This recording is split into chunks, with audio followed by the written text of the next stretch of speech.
किसी ने बड़े कमाल की बात कही है कि दरवाजे पर घोड़े की नाल लगाने से सक्सेस नहीं मिलती।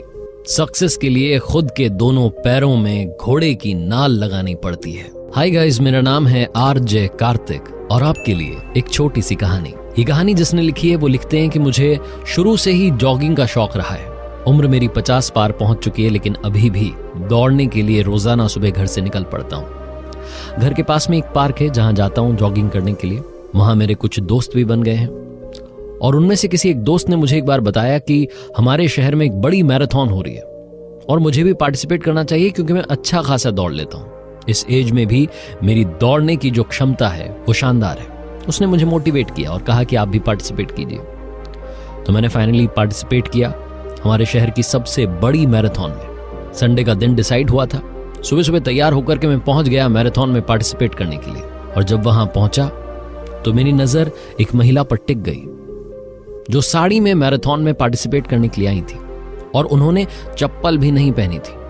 उनकी उम्र तकरीबन 50 के पार ही रही होगी। उन्हें देखने के बाद मुझे बड़ा अजीब लगा कि भैया साड़ी में कौन मैराथन में पार्टिसिपेट करता है। ये क्या बात हुई?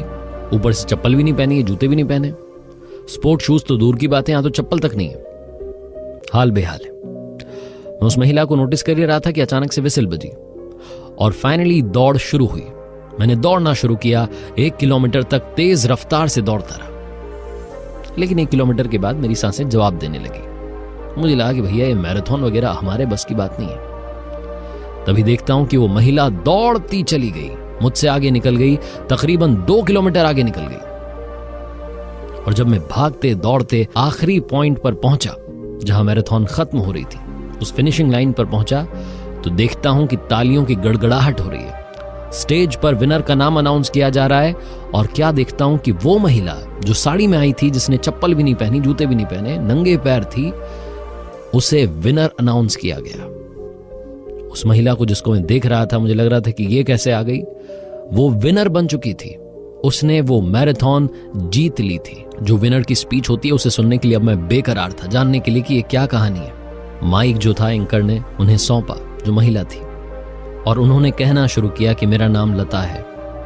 मेरे पति पास ही के अस्पताल में एडमिट है। हॉस्पिटल वाले कह रहे हैं कि उनके ऑपरेशन के लिए खर्चा लगेगा, ज्यादा पैसे चाहिए। मुझे किसी ने बताया कि हमारे शहर में दौड़ हो रही है। इस दौड़ में जो जीतेगा उसे 50,000 रुपए का कैश अवार्ड मिलेगा, नकद पुरस्कार मिलेगा। इसीलिए दौड़ने के लिए चली आई। हमारे पास ज्यादा पैसा नहीं है। कुछ लोग मुझे यहां घूर रहे थे कि मेरे तो पैरों में जूते छोड़िए चप्पल भी नहीं है, लेकिन मुझे सबसे क्या, मुझे दौड़ना था अपने पति के लिए। ये कहते कहते वो महिला रोने लगी। उसकी आंखों में आंसू आ गए। वहां जितने लोग खड़े थे सबने कोशिश की और उस तक जितनी मदद पहुंच सकती थी पहुंचाई। उसके पति के ऑपरेशन के लिए जितना खर्चा बनता था, सारा खर्चा, सारा अरेंजमेंट वहां उसी वक्त हो गया। उसके पति आज स्वस्थ हैं और उस दिन मुझे सबसे बड़ी शिक्षा मिली। पहली बात तो लोगों को नोटिस करना बंद कीजिए।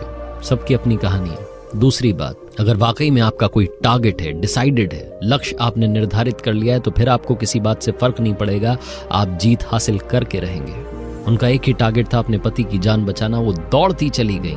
बहुत लोगों ने प्रैक्टिस की होगी उस मैराथन के लिए, लेकिन उन्हें उन सबसे क्या, उन्हें तो सिर्फ अपने पति की जान बचाने के लिए दौड़ना था, वो पुरस्कार पाना था जो 50,000 रुपए वहां मिलने वाले थे। छोटी सी कहानी है, लेकिन हम सबको वही सिखाती है कि घोड़े की नाल दरवाजे पर लगाने से कुछ नहीं होगा।